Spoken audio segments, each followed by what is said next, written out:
Day 102. 1 Samuel chapter 15, 16 and 17.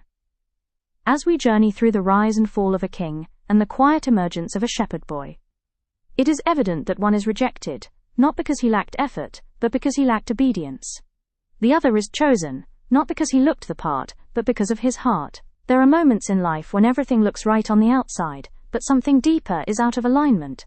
You can say the right words, you can perform the right actions, you can even appear successful to others, but God is not looking at appearances, and we will learn much form the scripture whispers of today. Welcome. Let's begin at the point where God gave a clear instruction to completely destroy the Amalekites. But Saul adjusted the command. He spared the king. He kept the best animals. And when confronted, he said, "The Lord bless you.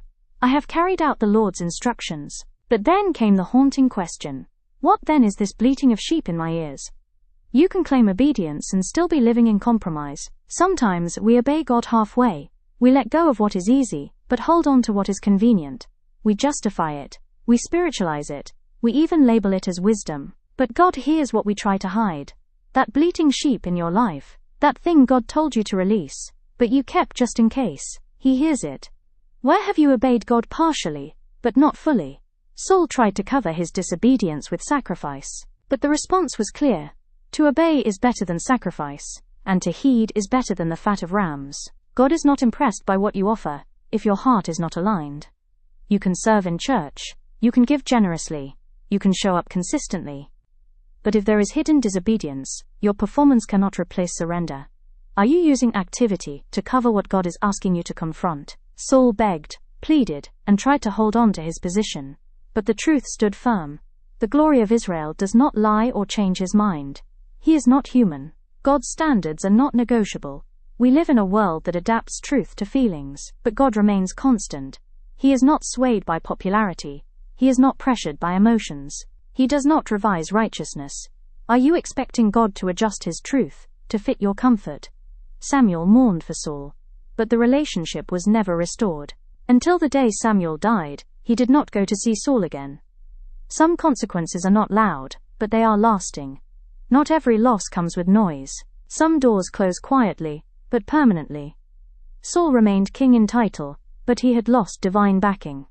Is there an area where you are maintaining appearance, but have lost spiritual alignment? God sees what people cannot. When Samuel went to anoint a new king, he saw strong, impressive sons. But God said, "Do not consider his appearance or his height." People look at the outward appearance, but the Lord looks at the heart. God's selection process is different. People choose based on visibility. God chooses based on authenticity. You may feel overlooked, undervalued, or hidden. But heaven is not searching for perfection. Heaven is searching for posture. Are you more focused on being seen by people or known by God? David wasn't even invited.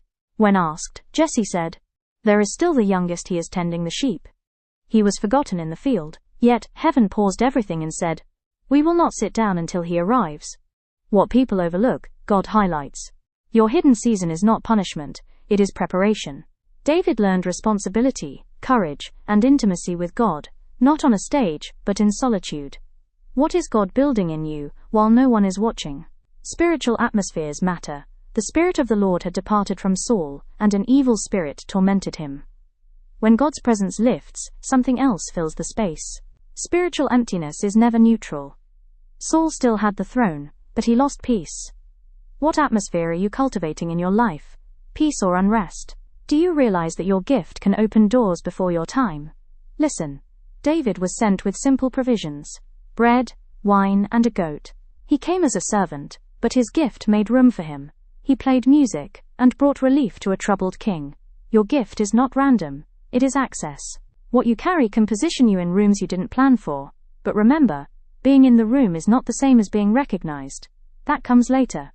When David spoke with boldness, his brother Eliab attacked him. "I know how conceited you are. You came only to watch the battle. Not everyone will understand your calling." Sometimes, the loudest discouragement comes from familiar voices.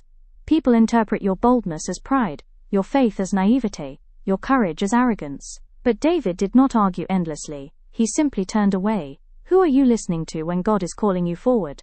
I love this other whisper. You cannot fight spiritual battles with borrowed identity. Saul gave David his armor. David tried it but said, "I cannot go in these, because I am not used to them."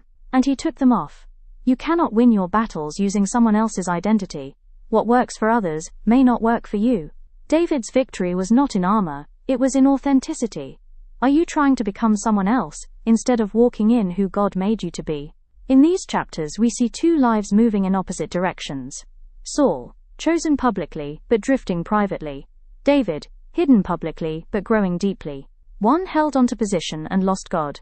The other held onto God and gained purpose. God is not looking for perfect people. He is looking for surrendered hearts. So today, listen closely. Is there a bleating sheep you need to release? Is there an armor you need to remove? Is there a hidden place you need to embrace? Because somewhere in the quiet, God is still choosing hearts. And He has not overlooked you.